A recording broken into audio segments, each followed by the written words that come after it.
Assalamualaikum warahmatullahi wabarakatuh. Al-Fatihah nuhdiyah khususan li mu'alif azal kitab li Syekh Suhabuddin Abil Abbas Ahmad bin Lu'lu' wa usulihim wa furu'ihim wa li jami' asatizina khususan al-mawjudah bihadzal annallaha yatagossahum birahmah wa yanfa'una bihim wa bi'ulumihim wa ila hadratin Nabi Mustafa Rasulillahi sallallahu alaihi wasallam. Al-Fatihah. A'udzubillahi minasyaitonir rajim. Bismillahirrahmanirrahim. Alhamdulillahi rabbil alamin. Arrahmanir rahim. Maliki yaumiddin. Iyyaka na'budu wa iyyaka nasta'in. Ihdinas siratal mustaqim. Siratal ladzina an'amta 'alaihim ghairil maghdubi 'alaihim waladdallin. Amin. Ya Rabbi bil Mustafa balligh maqasidana waghfir lana ma madha ya wasi'al karami. Ya Rabbi bil Mustafa waghfir lana ma madha ya wasi'al.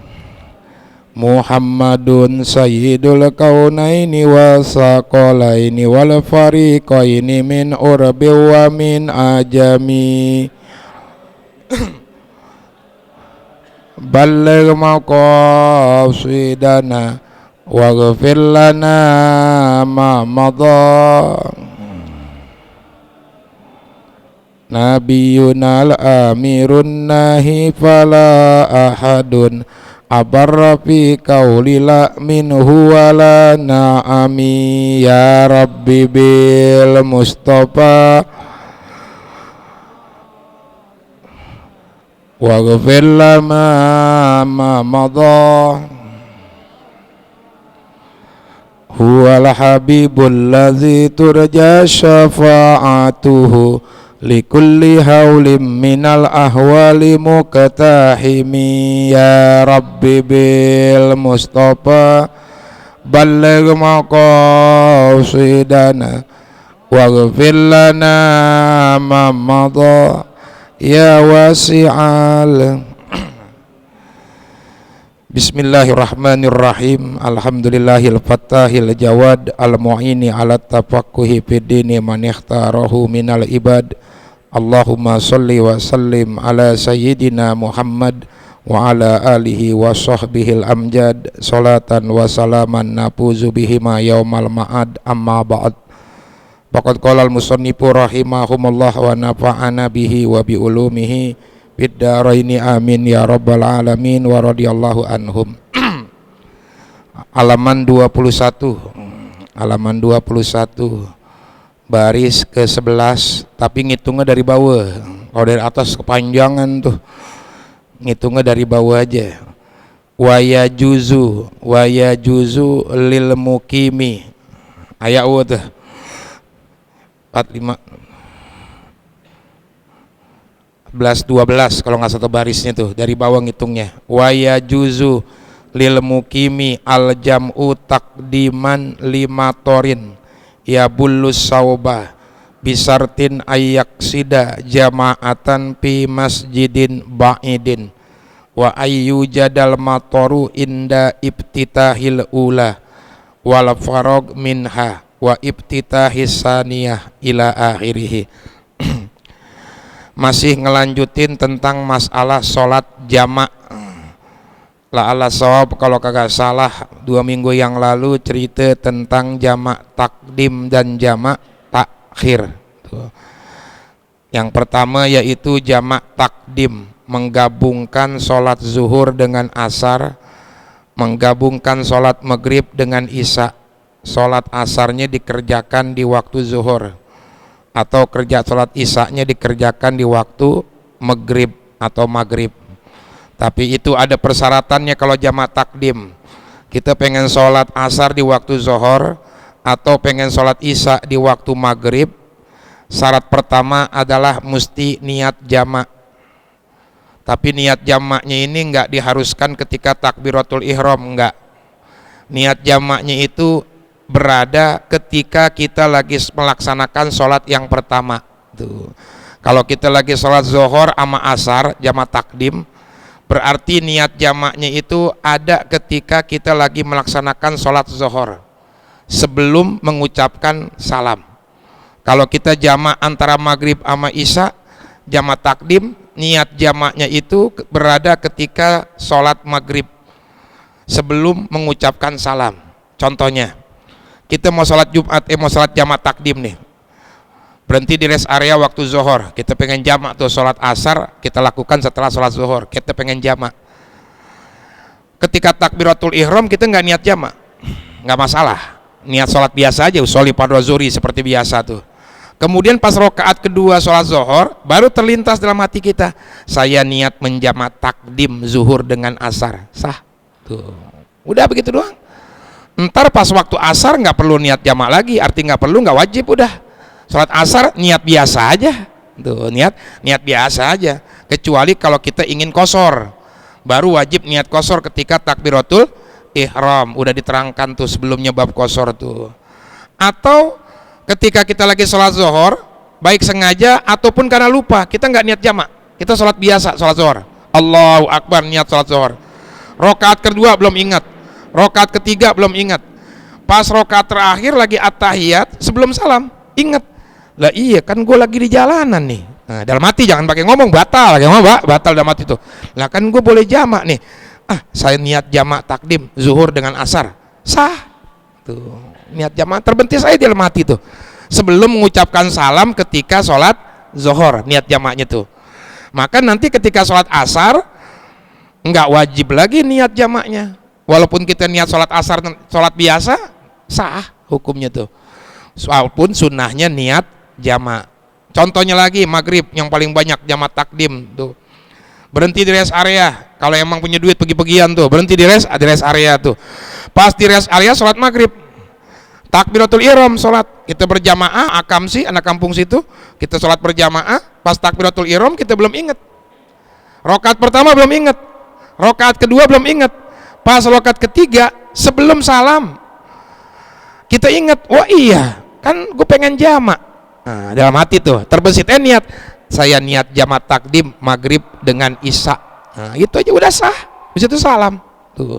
Berarti niat jamaknya ada ketika sholat yang pertama, yaitu sholat maghrib. Entah sholat isyanya seperti biasa aja udah, nggak wajib niat jamak lagi. Kalau mau qashar ya tetap wajib niat qashar ketika takbiratul ihram, tapi sunnahnya niat jamak ketika takbiratul ihram, anjurannya usolli fardhu zuhri. Kalau mau di qashar rakaataini, mau di jamak juga jam'an takdiman ilal zuhri ilal asri tuh. Ntar ketika waktu maghrib usolli fardhul maghribi salasa rakaatin jam'an takdiman ilal isya'i, saya niat sholat zuhur di jamak takdim dengan asar, gitu aja udah. Kalau emang ribet pakai Arabic language, pakai bahasa Arab, udah pakai Indonesia aja, terlintas di dalam hati kita, kita niat jamak takdim, gitu aja udah. Tuh jamak takdim niatnya ketika sholat, yaitu ketika sholat yang pertama, enggak wajib waktu takbiratul ihram. Itu yang pertama syaratnya, kalau masih inget tuh. Kalau udah tua pada lupa. Yang kedua syarat sholat jamak takdim adalah bidaul ulah, memulai sholat yang pertama dulu. Kalau zuhur sama asar jamak takdim, zuhur dulu baru sholat asar, sholat maghrib dulu baru sholat isya. Kalau kebulak atau kebalik, kita sholat asar dulu baru sholat zuhur, zuhurnya sah, asarnya nggak sah. Kalau pengen jamak juga, asarnya ulang lagi, paham tuh, asarnya ulang lagi, biar asarnya itu berada di setelah sholat zuhur. Mau sholat jamak takdim maghrib sama isya, berarti maghrib dulu baru sholat isya tuh. Ternyata kebalik, isya dulu baru sholat maghrib tuh. Maka isyanya nggak sah tuh, isya pada waktunya aja udah, nanti berarti kita nggak jamak. Kalaupun pengen memaksakan jamak, isyanya ulang lagi setelah maghrib itu jamak takdim. Yang kedua syaratnya tuh. Yang ketiga mualat mualat, sambung menyambung antara sholat yang pertama dengan sholat yang kedua. Habis sholat zuhur jeda sebentar, sekedar qomat mungkin, habis itu langsung sholat asar. Habis sholat maghrib, jeda sebentar, langsung sholat isya. Nggak boleh dilama-lamain. Habis sholat zuhur, wirid dulu, wirid latif segala macem. Maka kalau model begitu tuh kelamaan, udah berarti kesempatan jamak habis. Sholat asar ntar aja pada waktunya. Tuh. Jamak takdim, maghrib sama isya, habis sholat maghrib, wirid dulu lama tuh. Allahumma antas salam segala macam dibaca, ada tetek bengek dah dibaca dah tuh. Nah kalau kelamaan begitu, luput dah jamak takdimnya. Sholat isya nanti pada waktunya, karena dia harus langsung mualat. Habis zuhur langsung asar, habis maghrib langsung isya. Tuh itu jamak takdim, udah diterangkan sebelumnya tuh. Adapun jamak takhir lebih ringan, lebih gampang jamak takhir, yaitu sholat zuhur di waktu asar, sholat maghrib di waktu isya. Nah, di waktu isya biasanya kalau kondisi nanggung tuh lagi di jalanan tuh udah takhir. Nah itu niatnya bukan lagi sholat, niat jamaknya ketika berada di waktu yang pertama tuh. Contoh, kita lagi OTW nih, kemana nih, ke Cirebon atau ke Demak atau ke Solo. OTW ke Solo tuh berangkat tuh, ketika di jalan zuhur nanggung nih, rest area jauh, rest area Jawa kan jauh-jauh, sono Tegal ke sono noh. Kayaknya nggak kubar, udah kita jamak takhir aja, masih di waktu zuhur tuh, jam 2 atau jam 3 masih di waktu zuhur. Niatnya di waktu sholat yang pertama, bukan lagi sholat, niat jamaknya itu.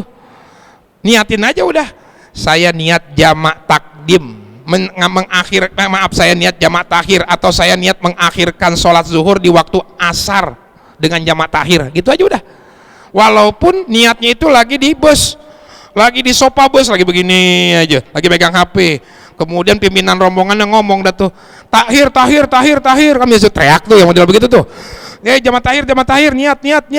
Nah, niat aja. Ada yang sambil megang HP, ada yang sambil pakai minyak angin cap kampak di sini karena udah tua. Nah, niatinnya dalam hati, saya niat mengakhirkan sholat zuhur di waktu asar dengan jamak takhir. Udah gitu aja niat jamaknya tuh. Entar di waktu asar, sholat biasa aja udah, nggak niat sholat biasa aja, nggak niat jamak nggak apa-apa udah. Tuh, nggak niat jamak nggak, karena niat tuh jamaknya udah. Waktu di perjalanan tuh, ketika waktu sholatnya udah nggak wajib niat jamak lagi, niat sholat biasa aja seperti biasa. Habis sholat zuhur, habis asar, atau habis sholat asar baru zuhur tuh niat beda tuh di situ tuh kalau takhir. Yang kedua itu niatnya aja. Yang kedua itu jamak takhir tidak disyaratkan harus mualat, jadi boleh tuh habis sholat asar atau zuhur kita wirid dulu lama, karena sore kita baca dulu wirid sobah, wirid latif waktu sore. Habis itu baru sholat yang kedua, atau habis maghrib atau isya kita wirid dulu lama, nggak masalah kalau jamak takhir. Terselang jeda waktu yang lama nggak masalah kalau jamak takhir, nggak diharuskan habis sholat maghrib langsung isya, atau habis sholat isya langsung maghrib, nggak diharuskan. Itu bebas, mau lama dulu, ngobrol dulu, baru sholat lagi, nggak apa-apa, sah hukumnya tuh kalau jamak takhir. Cuman utamanya langsung. Begitu juga jamak takhir beda dengan jamak takdim. Kalau jamak takdim kan zuhur dulu baru asar, maghrib dulu baru isya. Kalau takhir bebas tuh, bebas, mau zuhur dulu boleh, mau asar dulu juga boleh, mau maghrib dulu boleh, mau isya dulu juga boleh. Cuman utamanya prioritaskan waktu yang pertama, yaitu zuhur dulu baru asar, maghrib dulu baru isya. Makanya kalau jamak takdim nggak usah pakai dibilangin, imamnya juga udah pada paham, makmum kalau yang ngerti. Ayo jamak takdim udah paham, kalau zuhur sama asar udah pasti zuhur dulu tuh. Kalau maghrib isya pasti maghrib dulu. Tapi kalau jamak takhir imamnya harus ngasih tahu tuh, ngasih tahu. Mam, gimana zuhur dulu apa asar nih? Kan boleh bebas mau zuhur mau asar nih. Zuhur dulu. Nah, berarti zuhur dulu yang utama tuh. Itu kalau jamak takhir. Kalau jamak takdim memang udah ketahuan zuhur dulu. Kecuali kalau imamnya mau qashar, maka imamnya mesti kasih tahu. Udah diterangkan tuh di bab qashar tuh. Selanjutnya, wa yajuzu lil mukimi, dan boleh bagi orang yang bermukim Apa al-jam'u, sholat jamak takdiman jamak takdim, bukan lagi bepergian sekarang, lima torin dengan sebab adanya hujan, ya bulus sauba yang bisa membasahi pakaian.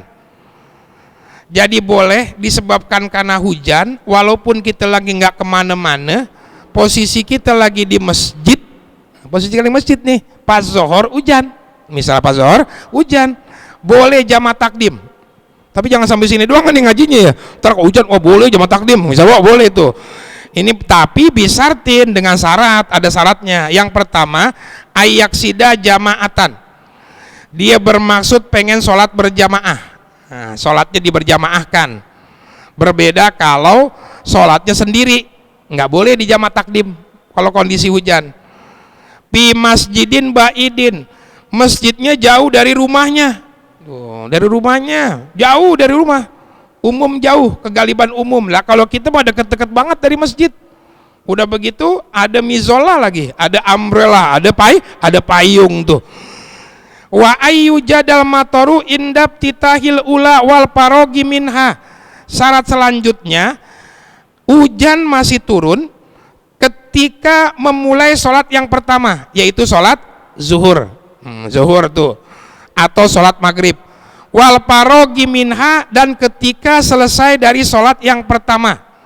Wabtita hisania, dan setelah ketika memulai sholat yang kedua, dan sholat yang kedua.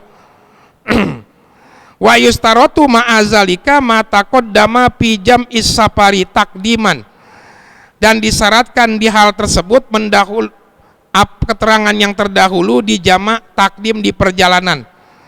Inin koto abadahuma, apabila hujan itu terputus setelah sholat yang kedua, au pi asna isania, atau di tengah-tengah sholat yang kedua, madotata ala seha, maka sholat tersebut menjadi sah. Menjadi sah, titik. Nih, kalau kita pengen jamak takdim sebab hujan, nih seandainya rumah kita jauh dari masjid, nih kalau seandainya nih, kalau kita bulak-balik lagi, bakalan kebasahan pakaian kita. Habis zohor kita pulang ke rumah, balik lagi mau asar, jadi capek, main 2 kali tuh, jadi kebasahan tuh. Tapi rumah kita deket. Tapi sebenarnya sih ukuran turuk zaman sekarang ini, mendingan rumah agak jauhan dikit tapi lowong, nggak ada bangunan, dibandingkan rumah deket tapi banyak talang air. Talang air lah, kan gawatan talang air dibandingkan hujan biasa tuh. Coba dah tuh, kalau rumah kita pas depan jalan gang, kita langsung ke masjid, nggak tapi basah. Coba yang gang-gang sempit, gang senggol tuh, lo abis pada lepek itu. Bapak lepek pakai payung kegedean kagak muat, kekecilan ngambrak ke samping, lebih parah bakalan itu. Kalau kondisi seperti itu, pada dasarnya memang khawatir memang membasahi badan pakaian, maka boleh dijamak takdim, tapi syaratnya harus berjamaah. Kalau posisi kita menjadi imam, wajib niat jadi imamnya tuh. Tapi syaratnya hujan masih turun ketika kita memulai sholat yang pertama, dan juga ketika selesai dari sholat yang pertama, dan ketika memulai sholat yang kedua. Habis itu nggak hujan lagi. Ini kayak model begini, hujan ini schedule begini nih. Ini ketika lagi sholat zuhur nih berdua misalnya, Ayi sama Aak, hujan nih gimana nih? Jamak takdim yuk jamak takdim kayaknya gede banget nih. Oke dah, jamak takdim dah. Kita sholat dah tuh, Aak sama Ayi tuh, Aak jadi imamnya, wajib dia niat jadi imam. Ketika takbir sholat zuhur, jamak takdim zuhur dengan asar misalnya, berarti syaratnya sama yang tadi tuh, bepergian. Niatnya boleh di sholat yang pertama, yang kedua harus sambung menyambung, habis zuhur langsung asar. Yang ketiga yaitu memulai sholat zuhur dulu tuh. Sholat dah jamak takdim. Ketika takbiratul ihram sholat maghrib, Allah masih hujan. Terus pas baca Fatihah selesai, hujan berhenti tuh hujannya. Rakaat kedua berhenti, rakaat ketiga berhenti. Pas mau ngucapin salam, turun lagi, kayak di schedule tuh. Turun lagi tuh. Assalamualaikum warahmatullahi wabarakatuh, terus masih turun. Pas mau sholat asar takbiratul ihram masih turun juga tuh. Selesai takbiratul ihram, rakaat kedua berhenti lagi. Habis itu nggak hujan lagi, sah. Sah. Udah nggak perlu sholat lagi, tidur aja udah. Orang pada sholat, pada sholat tuh sah. Habis itu nggak hujan, terang bentek, mata terang bentet tuh, nggak masalah, terusin aja. Kalau pengen praktekin silakan, tapi malu, malu rumah kita deket sama masjid tuh. Nih kalau seandainya jauh tuh, sekali-kali emang boleh dipraktekin tuh. Apalagi kalau hujannya terus-terusan dari awal sholat zuhur sampai habis sholat asar masih hujan, itu wabil aula lebih dibolehin lagi yang model begitu tuh. Tapi kalau pas awal hujan, pas sholat zuhur hujan gede, pas hujan rakaat pertama sholat zuhur atau kedua berhenti hujan, nggak turun lagi, nggak boleh. Entah sholat asar pada waktunya aja, pada waktunya, anak keburu berhenti sebelum melaksanakan sholat asar tuh jamak takdim disebabkan karena hujan yang posisinya kalau zaman baheula itu memang rumahnya jauh-jauh dari masjid tuh. Wala yajuzu al jam'u bil matori takhiron, dan tidak boleh menjamak dengan sebab adanya hujan dengan jamak takhir. Jamak takhir kagak boleh kalau sebab hujan tuh, dengan sebab disebabkan karena hujan. Sebagian ulama ada juga yang membolehkan sebab jamak itu bukan bepergian aja, termasuk Imam Nawawi yang ngebolehin, termasuk lagi gering, lagi sakit, ada yang ngebolehin tuh, lagi sakit tuh. Ketika sakit mau jamak takdim, mau jamak takhir boleh. Ya, jamak takdim khususnya kalau penyakitnya agak berat seperti tipes tuh, meriang nggak kuat tuh. Lebih utama mana, jamak takdim apa jamak takhir? Lihat kondisi fisiknya. Misalnya kita punya zuhur sama asar, diperkirakan kalau asar bakalan meriang, zuhur agak segeran dikit, jamak takdim. Jamak takdim berarti itu. Tapi diperkirakan zuhur lagi meriang nih, asar diperkirakan agak redaan, ya udah takhir aja. Tuh, ada yang membolehkan, termasuk Imam Nawawi yang membolehkan tuh kalau jamak disebabkan karena sakit, tuh. Babu sholatil khauf. Adapun ini bab menerangkan tentang sholat dalam kondisi takut atau perang. Ini babnya enggak kita lakon ini, kapan kita meraktekin tuh. Ini tapi biar tahu aja dah. Tuh. Apizakanal kita lumubahan wal adu, apabila peperangan itu peperangan yang mubah, peperangan yang diperkenankan, wal adu fi ghairi jihatil kiblati, sedangkan musuh bukan di arah kiblat. Nah ini parrokol imamu an-nasa firqota ini, maka pemimpin atau komandannya itu membelah pasukan menjadi dua golongan.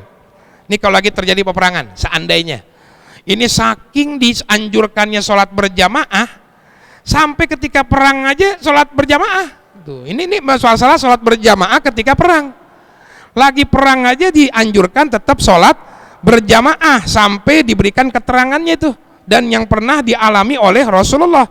Lah kita ada di rumah, lah kagak perang, kadang nggak ngapa-ngapain, mau berjamaah malas banget tuh, di rumah mulu tuh sholat tuh.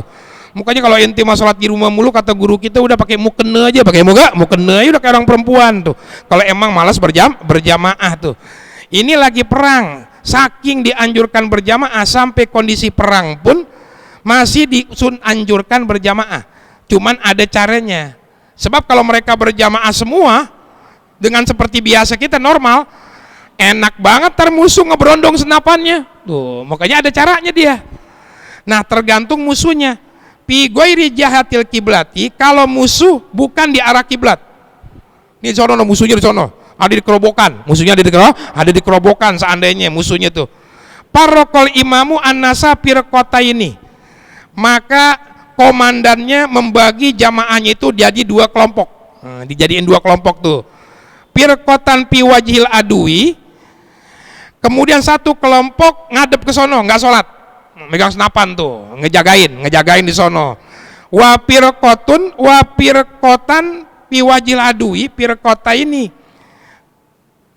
wa yusolli bi firqotin rok'atan. Lalu satu firqoh lagi, satu kelompok lagi sholat bareng imam.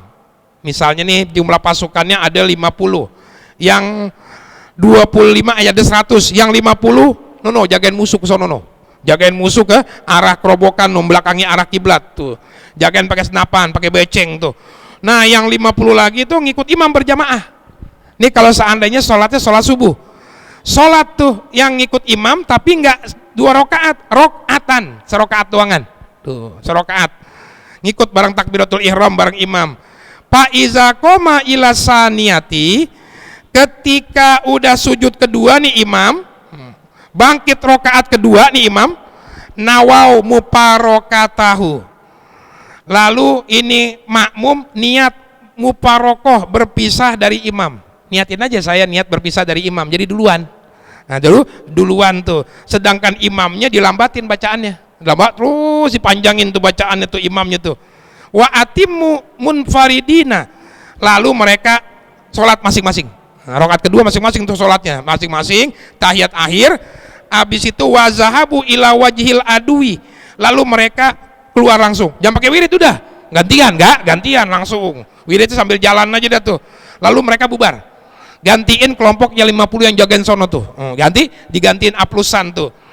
Lalu wajah ulaika ilal imami, setelah itu yang 50 yang tadi jagain datang tuh ngikut rokaat yang kedua, imamnya masih baca nungguin. Nah nungguin di takbiratul ihram tuh yang 50 yang tadi jagaan aplusan tuh.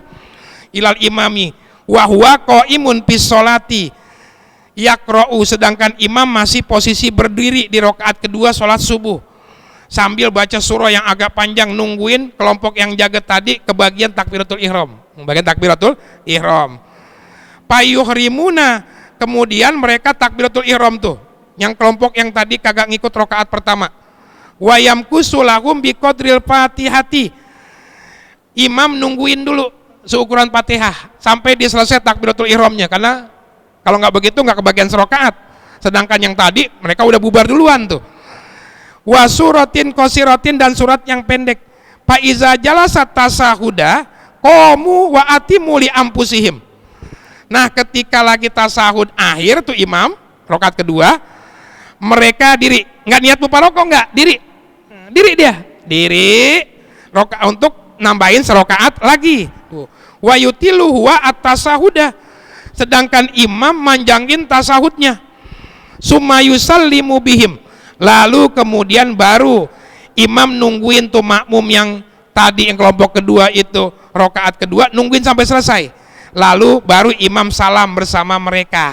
Nah, berarti kelompok pertama dapat takbiratul ihram, kelompok kedua dapat salam bareng imam. Salam bareng imam itu hal-hal yang nggak lumrah itu.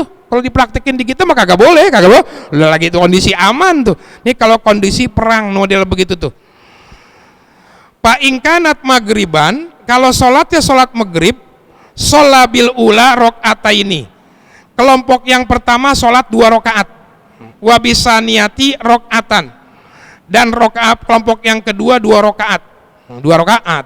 Ini kalau sholat maghrib 50 orang ngadep sono kerobokan tuh ngejagain, yang 50 sholat maghrib sama imam 2 rakaat ngikut. Nah 2 rakaat, pas udah 2 rakaat naik habis tahiyat awal tuh sama imam, dia niat muparokoh, niat berpisah dari imam duluan dah tuh, duluan. Habis selesai salam kabur, gantiin temen yang tadi belum sholat, langsung yang temennya 50 itu aplusan. Nih imam lagi manjangin sholat maghrib yang rakaat ketiga surahnya tuh, supaya mereka dapat takbiratul ihram bareng. Setelah mereka takbiratul ihram, setelah beberapa saat baru ruku biasa, rakaat ketiga. Nah tahiyat akhir nih imam panjangin sampai mereka diri lagi tuh. Pas tahiyat akhir, imam tahiyat akhir, ini makmumnya diri, nambahin 2 rakaat yang ketinggalan. Nah berarti bayangin tuh imamnya lama banget tungguin mereka selesai 2, apa aja dibaca dah, Allahumma inni auzubika minal khubusi wal khaba'is, segala macam doa dibaca tuh sampai nungguin tuh 2 rakaat selesai itu. Pas udah mereka selesai tahiyat akhir, baru imam salam supaya mereka ngikut salam tuh. Rakaat pertama ngikut salam, yang pertama kelompok pertama kebagian takbiratul ihram, kelompok yang kedua kebagian ngucapin salam. Au rubaiyatan sholla bikulli firqatin rakaataini, atau sholatnya 4 rakaat, zuhur, asar, ama isya, maka masing-masing kelompok sholat 2 rakaat kayak tadi tuh. Kayak tadi tuh dua kelompok 2 rakaat duluan, baru misa, yang lagi ngikut lagi 2 rakaat. Kayak tadi tuh caranya tuh. Fa'in parrokohum arba'a firokin wasolla bikulli firqatin rokatan sohah. Kalau imamnya membagi 4 kelompok, masing-masing kelompok ngikut 1 rakaat, maka sah hukumnya. Boleh. Pasukan yang 100 orang tuh dibagi 4, 25, yang 75 jaga dulu. Ini yang 25 ngikut duluan serokaat, habis imam naik rakaat kedua, di ruku, datang lagi tuh kelompok yang 25 lagi tuh, 25 jigo. Jadi 100, Pak Haji disko lagi dulu tuh, masih kecil tuh, yang 25 dia datang dah tuh, rakaat kedua tuh. Pas imam naik rakaat ketiga, dia niat muparoko lagi, datang lagi kelompok yang 25 lagi sampai berakhir tuh, sampai berakhir tuh. Itu kalau dibagi 4 tuh. Kalau mas santri mau dipraktek, di sini udah tua-tua, percuma nggak ikut perang juga tuh. Kemudian selanjutnya, wa in kanal adu pil kiblati, apabila musuh berada di arah kiblat. Nah sekarang beda, musuhnya ada di sono depan ada di Jaeng, di Pejaten Jaeng, di Pejaten ada di Pejaten. Yusahiduna mampis solati, lalu nih mereka melihat orang yang lagi sholat, musuhnya itu. Wapil muslimina kasrotun, sedangkan kaum muslimin pasukannya itu banyak. Soppahum soppaini pa aksaro, laka semuanya ikut sholat.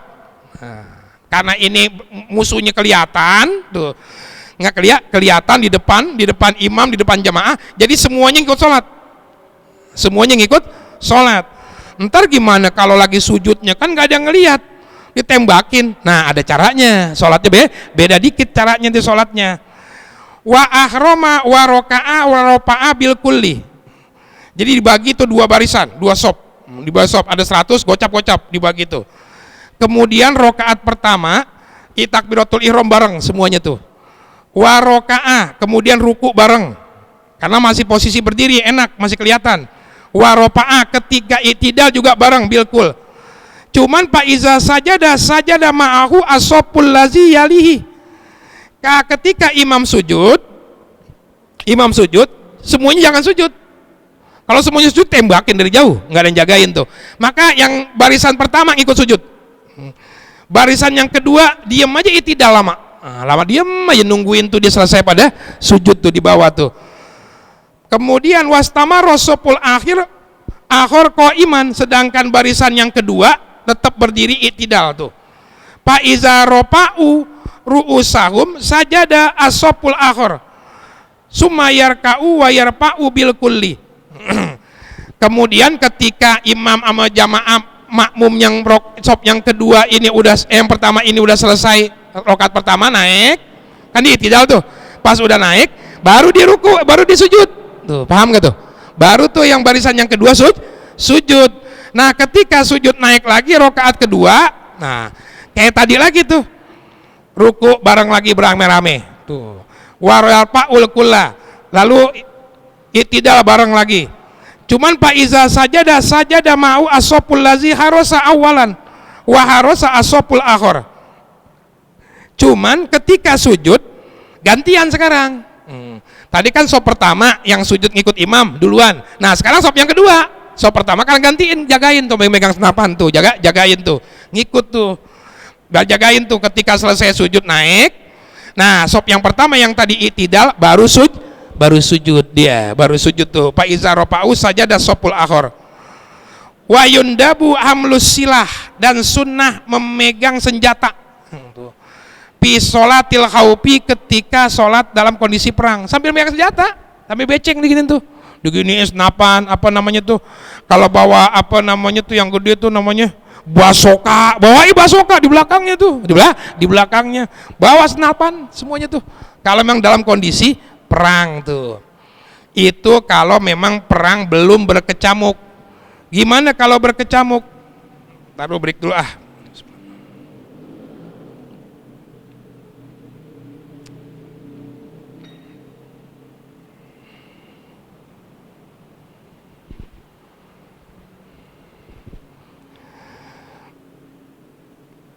Wa izastaddal khaufu, apabila perang berkecamuk, wal iltahamal qitalu, apabila sudah sangat mengkhawatirkan, wal tahamal qitalu, dan perang berkecamuk, sallu rijalan wa rukbanan, maka boleh sholat sambil berjalan atau naik kendaraan, ilal kiblati wa ghairiha, ke arah kiblat atau selain kiblat, jamaatan wa puroda, baik berjamaah ataupun sendiri-sendiri, wa yumiuna birruku'i was sujudi, dan mereka isyarat dengan ruku dan sujud, in ajazu, apabila enggak mampu ruku dan sujud, was sujudu akhbadu, dan sujud itu lebih rendah dibandingkan dengan ruku.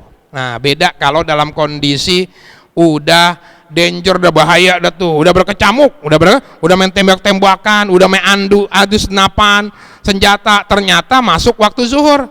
Lah sholat mah nggak ada rukhsah, nggak ada dispensasi. Kali gitu lagi perang, dimaklum gitu lagi perang, nggak apa-apa kali sholat ntar aja, kagak ada, tetap aja wajib sholat, tetap lagi sholat, lagi perang wajib sholat. Ini perang memusuh sama orang kafir, itu wajib sholat. Lah kadang-kadang orang kita cuma perang sama bini doang kagak sholat, perang sama bini doang. Nah, ini perang orang kafir tetap wajib sholat. Kalau emang udah berkecamuk perang, maka terserah dah tuh. Mau sholat sambil jalan, mau naik kendaraan kayak motor, ngambil nyetir tank, atau motor dan lain sebagainya, bebas sambil jalan sholatnya, sambil naik kendaraan, bebas. Mau ngadep kiblat, mau kagak, bebas. Tuh, musuhnya ada di belakang kiblat, ya udah berarti Allahu Akbar, Bismillahirrahmanirrahim, Alhamdulillahirrahmanirrahim, Malik, terus begitu ya, sambil sholat tuh. Ntar ruku sujudnya gimana? Kalau emang ruku sujudnya itu nggak mampu sempurna, ya isyarat aja, ruku sujud lebih rendah dibandingkan ruku. Allahu Akbar, sami Allah liman, Allahu Akbar, gitu aja, ngangguk-nganggukin kepala aja udah. Tuh, isyarat sebisa kita tuh. Wa ini toru ila dorbi al mutatabi'i dorobu wala i'adata alaihim. Kalau seandainya memang mengharuskan untuk memukul berturut-turut, pukul, nggak perlu diulang sholatnya, nggak boleh diulang. Walaupun memang harus panging pukul, jedar, yang aju tinju, lagi sholat padahal berantem dia sambil sholat, pukul aja udah, bebas sebisa mungkin ruku sujudnya itu. Kalau emang nggak bisa anggukin kepala, takut dikena hook, kena hook, nah udah giniin aja salat kayak mata tuh. Pokoknya sebebas kalau dalam kondisi seperti itu sholat, yang penting sholat, itu aja judulnya. Tapi walaya juzu asya, nggak boleh teriak tuh, gue bunuh lo, gue bantai lo, gue habisin lo, wah batal. Jadinya pakai ngomong udah antem aja sambil sholat tuh dalam kondisi udah kritis. Nah, sebagian ulama ada yang mengkiaskan, menganalogikan kejadian ini dengan di zaman sekarang tuh, kebanjiran, kebakaran, gempa, barang kita colong maling tuh diantaranya tuh, boleh cara begitu tuh sholat tuh. Contohnya kalau seandainya kita lagi sholat enak-enak, kemudian tiba-tiba ada yang teriak, baru sholat zuhur nih 2 rakaat, banjir ke dia tuh, ya udah terusin aja sambil buntelin baju. Alhamdulillahirrahmanirrahim, maliki yaumiddin, karena budia karena staina siratal mustaqim siratal ladzina an'amta alaihim ghairil maghdubi, terus tuh bebas tuh sambil air tergenang tuh, tapi jangan ngomong itu aja, jangan pakai nanya sempak gua mana, batal nanya sempak kebanjiran tuh, batal kalau model begitu mah. Baca aja terus, boleh gerakan nggak apa-apa seperlunya tuh, walaupun jalannya membelakangi arah kiblat tuh, nggak kalah arah kiblat. Pas ketemu di darat pas rakaat ketiga, ya sempurnain biasa lagi. Betul, sempurnain biasa lagi. Begitu juga dalam kondisi kebakaran atau gempa, kan ada tuh pernah viral tuh, lagi gempa, terusin aja udah sambil kabur, sambil kabur, nggak masalah, terusin sholatnya. Tuh diantaranya, cuman jarang yang ngelakonin begitu kali. Kenapa? Karena udah panik duluan. Jangankan boro-boro banjir ama kebakaran, tikus liwat aja kita udah panik, apalagi banjir ama gempa ama kebakaran tuh. Tapi kalau kita lakonin boleh-boleh aja, silakan aja tuh. Termasuk juga ketika kita lagi sholat nih, lagi sholat zuhur di masjid sendiri, di sini kita taruh laptop di tas, nggak apa-apa kan tuh, kita nengok begini tuh, nggak apa-apa, nggak masalah, ngecek barang kita, nengok nggak dimakruhkan kalau memang ada alasan, nggak apa-apa ngelihat tuh, oh aman dalam hati ya, aman, tar ruku ngintipin lagi, aman, masih aman, nggak apa-apa, cuman kurang konsentrasi aja, nggak makruh.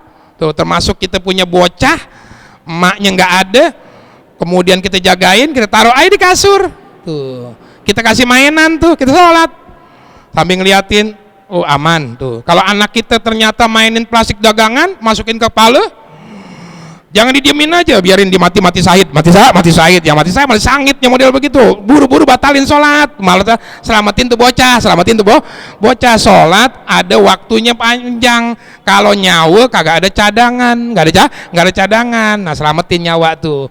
Nah begitu juga kalau sholat, lagi ngeliatin laptop begini nih, ternyata diambil maling, kabur, terusin sholat sambil ngejar maling. Terusin aja, misalnya pas posisi kita rakaat kedua lagi membaca surah, misalnya bisa wadua bismillahirrahmanirrahim, aduh maling tuh, waduh awal lagi sos sampai pakai sendal dulu, ngubur terus sampai yayasan, ketangkep tuh maling, kena tuh, pegang, terusin ruku sampai istirahat kepala tuh, tidak tuh, sujud ke bawain dikit, ikat di tiang listrik tuh malingnya, jangan digebukin dulu, kita sholat dulu, sempurnain dulu 2 rakaat biasa di dekat jalanan. Orang pada ngeliatin, ngapa sih tuh? Udah salah, baru hajar tuh malingnya, hajar tuh malingnya tuh, udah selesai tuh. Tuh sah-sah aja tuh. Tuh kalau yang meraktikin model begitu hebat dah tuh. Jarang kebanyakan begitu, karena posisinya udah panik duluan biasanya tuh. Udah panik duluan.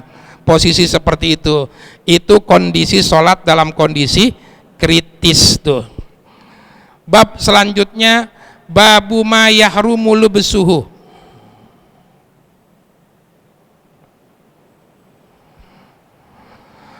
Adapun ini bab menerangkan tentang sesuatu yang haram dipakai. Sesuatu yang haram dipakai. Yang dipakai. Kalau yang sebelumnya menerangkan tentang dulu di awal-awal perabotan. Kalau perabotan ini kalau perabotan itu memang haram baik laki-laki ataupun perempuan menggunakan perabotan yang terbuat dari emas dan perak, walaupun perabotan yang kecil seperti peniti, pisau lipat, apalagi itu gunting kuku, apalagi panci dari emas, penggorengan dari perak, lah itu kagak boleh, udah haram, haram. Tuh cerita kalau lagian kagak ada kita, yang ada emas kawinnya udah habis punya bini tuh, cerita panci pakai emas kagak ada ceritanya model begitu mah tuh.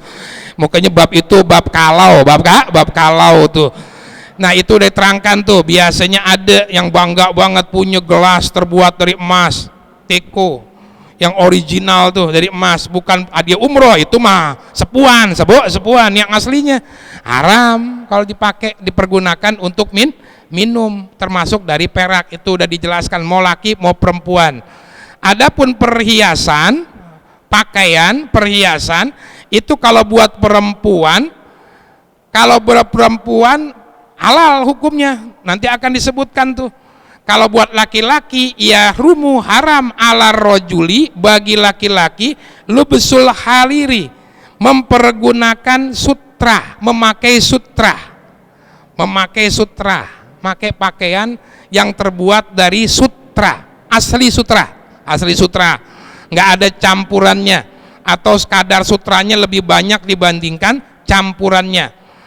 Wa ala rajuli lubsul hariri wasairu wujuh istimalihi, dan juga haram memakai berbagai pemakaian walaupun bukan buat pakaian, walau bitonatan, walaupun jadi bantal sekalipun. Pakai bantalnya dari sutra tuh.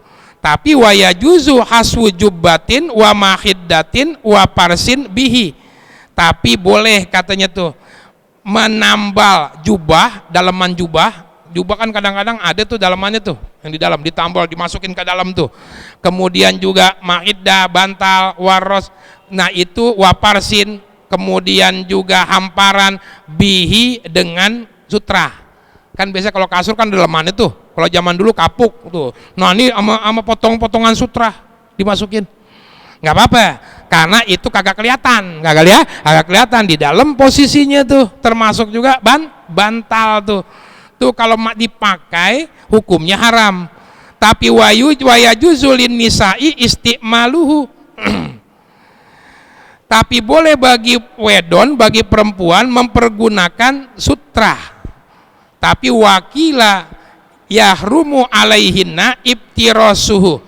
Tapi ada pendapat yang mengatakan haram bagi perempuan mempergunakan sutra sebagai hamparan. Nah, sebagai hamparan. Tapi kalau buat pakaian boleh hukumnya tuh. Biasanya kalau pakai baju-baju apa tuh? Sari ya, yang model begitu tuh biasa di India tuh orang perempuan. Kalau emang kebeli tuh nggak apa-apa pakai sutra orang perempuan kita tuh. Ya apa? Pakai sutra, jangan pakai nasiji sama organdi mulu dipakai bahan kaca tuh. Kesianan, kali-kali beliin sutra nggak apa-apa, boleh buat perempuan tuh. Dibelikan sutra, boleh dipakai buat dia tuh. Kalau buat orang laki kagak boleh, kecuali ada pengecualiannya. Kecuali disebabkan karena gatel. Ini nggak bisa hilang nih gatel, maka dipakai sutra. Tujuannya untuk biar cepat sembuh penyakit gatelnya tuh. Nggak apa-apa, karena ada alasan lidawa untuk mengobati. Atau juga dalam kondisi panas atau dingin, cuacanya kedinginan, pakai sutra. Atau kepanasan, pakai sutra. Kan kelebihannya sutra begitu tuh. Dalam kondisi panas dia bisa menyerap panas tuh.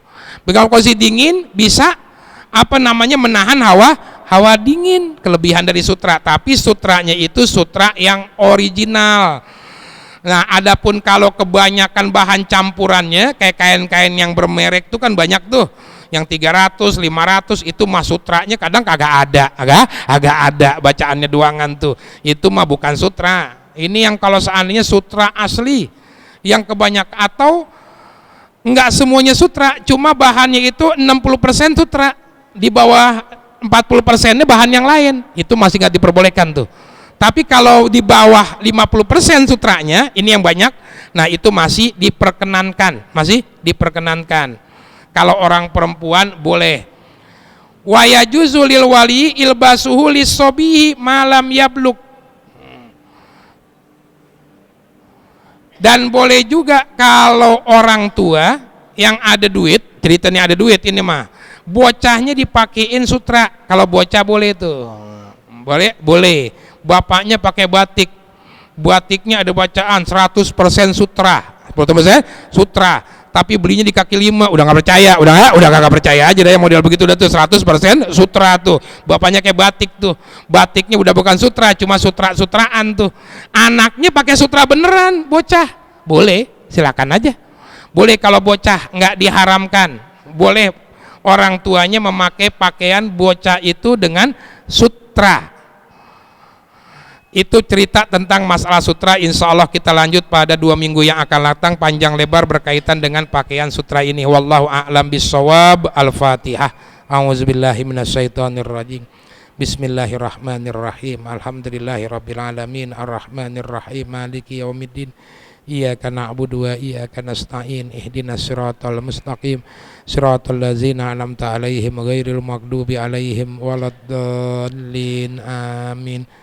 Allahumma salli wa sallim ala sayyidina Muhammadin miftahi babi rahmatillah adada ma fi ilmillah salatan wa salaman daimaini bidawami mulkillah wa ala alihi wa sahbihi.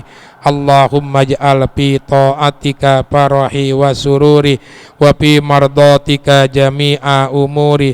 Allahumma ya alim bihalati wa muttali ala sarairi wa niyati ikdi jami'a hajati waghfir zunubi wa sayyiati wa tajawaz an khati'ati wa zallati wa taqabbal jami'a hasanati wa samihni fima madha wa ma ya'ti waktubni fi diwani sadati wasluk bi sabila najati fi hayati wa mamati.